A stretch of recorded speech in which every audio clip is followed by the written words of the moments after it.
Being focused is not something you should have to force yourself to do. And it's also possible to actually stay focused the entire day. You know, focus or presence, which is almost the same thing, I think is a core element of a fulfilling life. If you're working on your passions, you want to get as much done as humanly possible, or even more, in the shortest amount of time possible. If you're connecting with people, you want that connection to be so deep and so like close to each other. It's like you want the world to disappear for a second because it's just our time. And even if you're in a day job, even if you're doing something that you don't really love, it's so much more fulfilling to do everything with like passion and excellence. What I'll talk about today has really anchored in focus for me. It explained me what to do, and it helped me stay focused the entire day without really getting exhausted. And it's a magical thing. I've been doing it for a few weeks and I'm blown away by how well this works. So let's get started. Protein.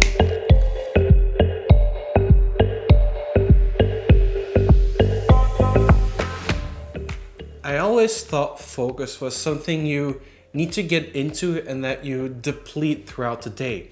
You know, sure, I know the importance of taking breaks. I took breaks, but somehow they didn't really like fully charge me up again. And at the end of the day, I was still exhausted. So that got me thinking about this research on willpower, where they asked people like, do you believe willpower is infinite? And the funny thing was that the people who thought that willpower is infinite, for them, it was actually infinite. And the people who thought it was finite actually ran out of willpower at some point. Would it be the same for focus? Is focus actually infinite? Or if I try to get focused all the time, would it just drain me faster than when I unplug the sink? Or will something magical happen? Well, I wouldn't be here if I had burnt up like the Notre Dame. What I found out is that in a way, focus does not run out, but there's one catch. You cannot have the same type of focus all the time.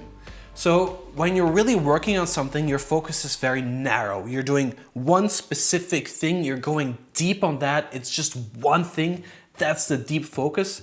But you still need to take breaks, and during those breaks, I would say you stay focused, or in that case, presence is maybe a better word, but then broaden your focus and just take in the world. Like, look at how beautiful the trees are. Look at the clouds, like feel the wind with you. Like go outside and walk and feel your feet and smell and everything. And that like continuous process of clearing the mind, which is actually the same thing you do in meditation, that continuous clearing of the mind seems to have like a really recharging effect for me. But in a way, you're still really focusing because you're still expending efforts to keep the mind empty. Look, sitting on the toilet scrolling through Instagram is making you exhausted. It's not the focus that's making you tired, it's the distraction. Once you get used to like this full day feeling of flow, like you feel this instantly.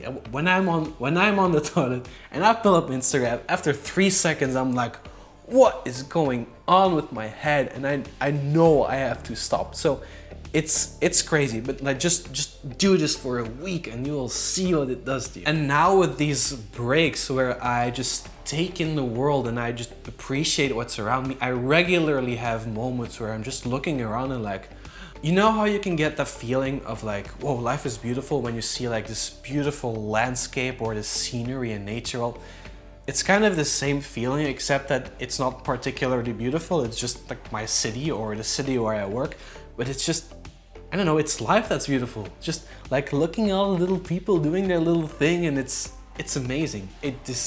I didn't expect this to happen. It just happened. Okay, Marcel, now tell me how to do it. Give me the tasks, the details, the routines, the habits, the everything. Okay, let's get down to the nitty-gritty. But quickly before that, you should know how to meditate. I think everything in terms of focus, it's that skill of meditation, because I feel like meditating is focus training. I'm talking about the type of meditation where you're sitting, you're focusing on one thing, usually your breath, and you just look at you investigate your mind. When you notice that you're thinking, you're like, oh, I'm thinking, and then you return to the breath. And so this constant process of returning over and over to the breath, that is what is training your focus, and that is what you really need for this focus first lifestyle to work throughout the day. So I practice explicit meditation for 15 minutes a day, but when I'm walking outside or when I'm trying to be focused, I do the same technique. So make sure you have like at least a basic understanding of how this works. Now the focus first lifestyle, I'll divide it up a bit. What techniques, like first you have of course the fundamental techniques, what is this actually? And then we'll talk about environments and how that can help us stay in this flow. And we'll talk about our internal environment and our external physical environment. Okay? Cool. It's also not something that should be effortful. That's 2 times the same thing. The first part is of course focusing while you're working. And you should be really dedicated to do this. What really helps for me is writing a day plan so I know exactly what I would do at every hour of the day. I update the day plan because I never get it right, but just so I can stick to it and so I know like this is the one thing I should be doing right now. That helps for me a lot. Also, the second thing that helps a lot is setting a timer, knowing when I should stop working and when I should take a break. That also helps me tell myself like, hey Marcel, it's just like 10 more minutes, just focus a little bit more, right? If there are thoughts that come into your mind that you're afraid that you will forget or something that you need to do, don't do them. Don't start changing what you're doing. Instead, write it down and then in the next break you can go look at it and see, do I need to take action right now or can I just leave it for another day? The second part is your breaks. Breaks are very important. I usually every 50 minutes take a 10 minutes break. That's a good timing, that works for me. I try to move a lot there and I try to get outside. When you're outside, try to run through your 5 senses, like see and hear and smell and feel and taste if there's anything to taste outside. And like just really use that to get aware and get presence. And if you notice thoughts are coming up, just like acknowledge it, return to like feeling the outside world. What I like to do is like pretend I'm zooming out my vision, that I'm seeing more of my periphery. That seems to help a lot. 2 more things that I do when I'm outside, more maybe towards the end of the break, is 1, reconnecting with my purpose, my mission, my vision, like why am I here? What am I doing what I do? How do I want to behave when I get back to work? Like how do I want to do this work? And then when I see other people on the street, I like to send them love and kindness and good vibes basically. You don't have to say anything to them. It's maybe a little nod, maybe a little smile, but some people will take it, some people find it very weird. So, it's mainly just about the energy that you're giving out. In a big part, it's just to make yourself feel good. And some other people will also pick it up. So it's a win-win for everyone.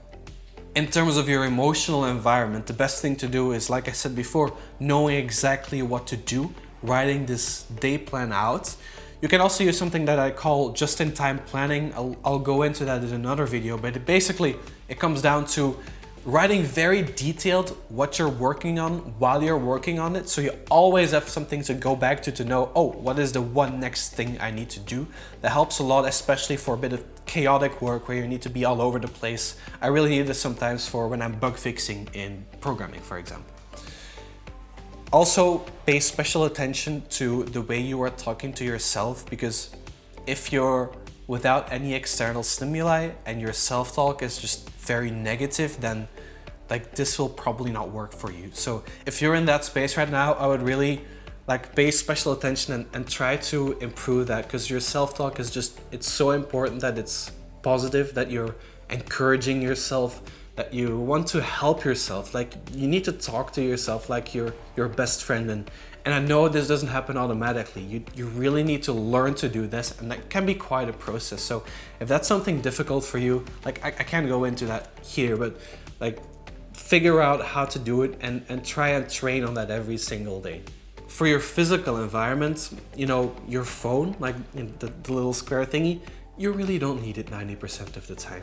So just put it on airplane mode, put it right there in the closet. For me, that makes a huge difference in how focused I can stay throughout the day. I leave it on airplane mode for as long as humanly possible. And it's especially important to do this at the start of the day, because Your first thoughts, the first things you do, they really set the scene for how your mind is going to be the rest of the day. So if you do it at any moment of the day, let it be the start of the day. There are quite a bit more things that can help you focus, but that's not the point of this video. The point of this video is this focus first lifestyle and how trying to stay in focus, kind of meditating 24/7, really helps you get into that focus, makes it much more easy, and makes also your life much more fulfilling. To wrap up here, you need energy to focus, but it also frees up energy. Actually, in fact, it's distraction that's making you exhausted, not the focus. When you're focused 100% of the time, it truly elevates your life experience to another level. And focus it's not like a hard, effortful one-time thing. It's this constant returning to presence. Every time you see a thought and return back, that is the good thing. That is the good part about focus. So please do not beat yourself up when you're like, I'm thinking again, I'm distracted. No, it's the moments when you see your thinking and you're returning back to your presence. Like, this is what you need to do 100, 200, 300, 400, 500, 600 times per day. That is the focus first lifestyle. Not just doing focus from time to time, but being focused. If I would give you one piece of advice, really try this and notice when it's working. When it's working, celebrate yourself, congratulate yourself, because this makes focusing easier, but still it's a hard thing, especially because you need to think about it all the time. So please reward yourself when you're doing this. I hope this really helps you. It has helped me immensely in my daily experience. And I just wanted to share this with you. I want to congratulate you for watching this far. I hope you enjoyed it. Please leave a like on the video so YouTube knows in the algorithm, yada yada. And also leave a comment if you've tried this or if you want to try this. And yeah, just go for it. Just go for it, and I hope to see you